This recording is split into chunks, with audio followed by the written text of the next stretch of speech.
Sıcak çarpması halsizlikten hemodinamik dengenin bozulduğu şok tablosuna kadar geniş bir aralıkta incelenir. Güneşle ilgili bu uzun süreli maruz kalmak, güneş ve sıcağa maruz kalmak insanda sıvı ve elektrolit kaybına ve bireysel olarak yine vasküler sistemde yani damar sisteminde aşırı sıcağa maruziyet sonrası bir genişleme ve buna bağlı tansiyon düşüklüğüyle karakterize olabilir. Olabildiğince özellikle güneşin etkili olduğu zamanlarda ki bu 20 sene önce de böyleydi, 50 sene önce de böyleydi. Güneşin çok sıcak olduğu zamanlarda işte öğleden sonra 4'e kadar işte 11 ile 4 arasında güneşe direkt maruziyetten kaçınmak gerekiyor. Bununla ilgili birçok ürün kullanımı vesaire önerilebilir. İşte şapka kullanabilirsiniz, şemsiye kullanabilirsiniz. Hatta Anadolu'da çiftçiler ki ben de köy çocuğuyum. Üstünüze mesela uzun kollu gömlekler yahut kafanıza şapka takabilirsiniz. Hani güneşten korunmanın belirli metotları vardır eskiden beri bilinen.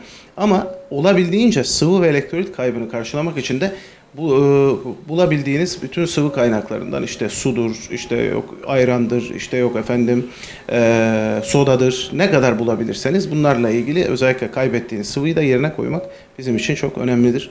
Bu tür şeyler, bu tür korunma durumları insanı bu tablolardan bir şekilde korur. Ya yaz aylarında da aslında diğer zamanlarda da sıvı tüketimi kişinin ihtiyacının belirlenmesiyle ilgilidir. Çünkü kalp hastalıkları, böbrek hastalıklarında bazı durumlarda kişinin sıvı tüketiminin belirli bir düzeyin üzerine çıkmasını istemeyiz. Ancak normal insanda işte çok sıcakta ya da ne bileyim güneşte işte güneşlenmedir, işte çocukların çok fazla deniz kenarında oyun oynama vesaire gibi koşturmacaları olduğunda sıvı ihtiyacını mutlaka karşılamamız gerekiyor. Sıvı ihtiyacı karşılanmazsa bir de tuzlu suyla temas özellikle deniz kenarında kişide ozmotik kayıp sonrasında yine ya da su yutma sonrasında yine damar içindeki sıvının miktar olarak daha yoğunlaşmasıyla yine hemodinamik tabloda bazı değişiklikler olur. Dediğim gibi bunlar halsizlik, hafif yorgunluk, baş ağrısından çok daha ağır işte hastayı yoğun bakıma sokacak şok tablosuna kadar gelişen bir aralıktadır. O yüzden ağırlığı bu türlü bir şeyin önemli olan başlamadan öngörülmesi ve çözülmesi.